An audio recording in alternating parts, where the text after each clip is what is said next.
Good morning, students. Today we are going to discuss about potential energy. So before that we can see some activities given in the book. First one, 11.8, activity 11.8. So for that take a rubber band and hold it in at one end and pull from the other. The band stretches because you know the nature of the rubber band that having elasticity, no? So it is stretchable. Then rubber band will be stretched. Then after that we should release one end of the rubber band. Then what will happen? It will make pain on our other hand, no? So when we stretch it, it gains some energy. So that energy will make a pain on our hand. Okay. So that energy will helps to do work. And another activity that is 11.9, slingy.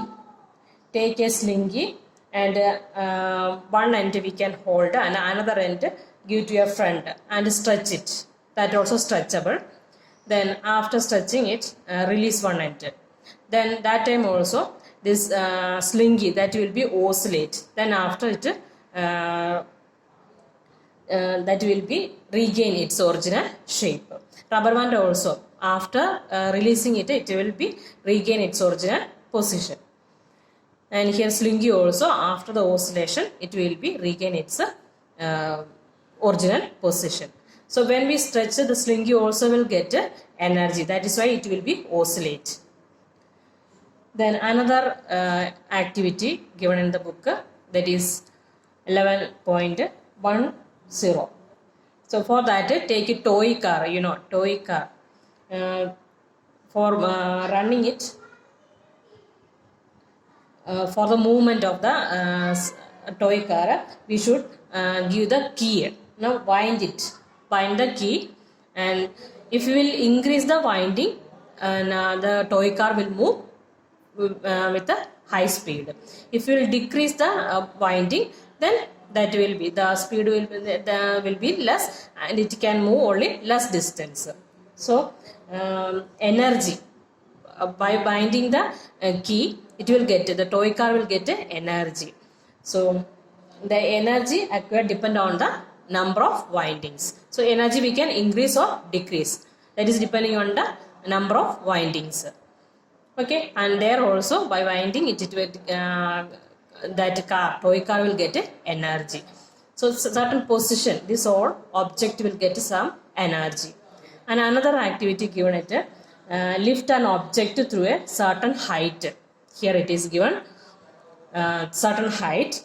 Then when we release that object from a height, it will move downwards, and that can make a depth on the land, or it can make a hurt on others also. If it will falls on others, it will make a hurt. So when we lift the object from a certain height, from the ground at a certain height, it gains some energy. Okay, that energy can use to do work. And in all these activities, and one more activity also given there, it is already I have explained, bow and arrow. For using this bow and arrow, first we have to stretch the string backward. When we stretch it backward, it gains some energy. That energy will helps to move the arrow forward. Okay. So in all these activities, it gets some energy. That energy will be stored on that object. So for all these activities, we have done some work. That work helps to store energy.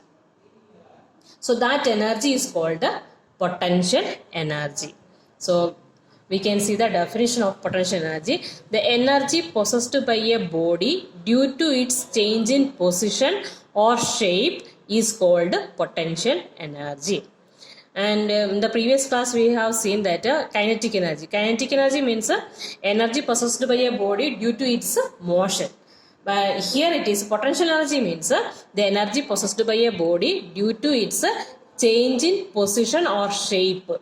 not moving state, it is in stationary position. So due to its change in position or shape is called its potential energy. So when the object start to move, that potential energy change to kinetic energy. Okay.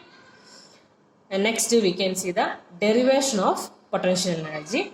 So an object increases its energy when raised through a height.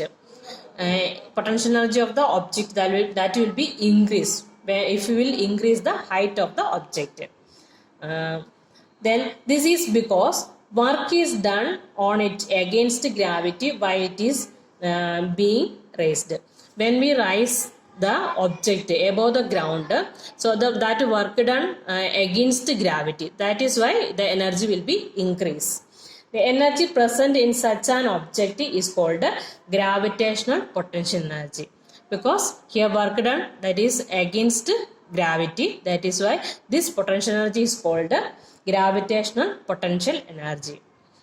And when we stretch the rubber band, there stretch elasticity is there, so that is a elastic potential energy, and here it is a gravitational potential energy. Then how can we derive the equation? We can say, consider an object of mass m and let it be raised through a height h. Okay, so this an object raised up at a certain height, that height it is h, and mass of the object, that is a m, small letter m. Then a force is required to do this. For rising up, force is required. The minimum force required to raise the object is equal to the weight of the object, that you know, force that is equal to ma, and here acceleration that is equal to gravity. So force required to raise the object, that is F equal to mg. The object gains energy equal to the work done on it. So energy that is equal to the work done, that also already we have discussed. So work done, and here force mg, displacement h. So work done w equal to the formula, that is force into displacement. So force that is equal to mg, so mg into h. So work done mg h, and work done that is equal to E. Here EP means there is a potential energy. So potential energy that is equal to mg h. So this formula we can use to calculate the potential energy. And one more figure is there, that is the potential energy of an object at a height depends on the ground level.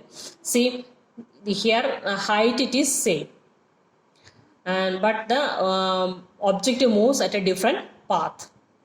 So potential energy that is related to the height only, height of the object only, not depending on the path. Okay, so both this object here and here, both case this object having same potential energy.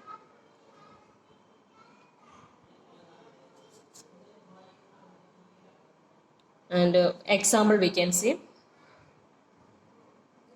Example 11.5. Find the energy possessed by an object of mass 10 kg when it is at a height of 6 meter above the ground. Given 9g we can take as 9.8 meter per second square.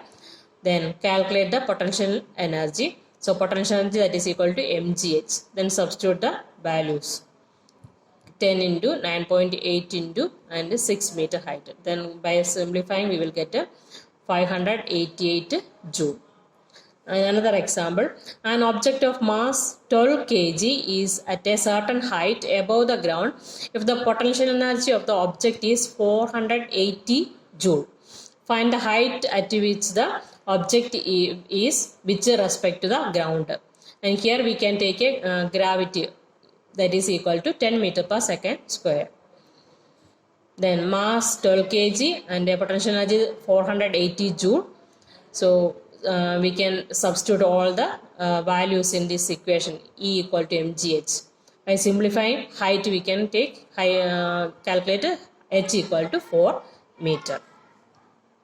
So today I have completed up to page number 154 above that 11.25 are various energy forms interconvertible.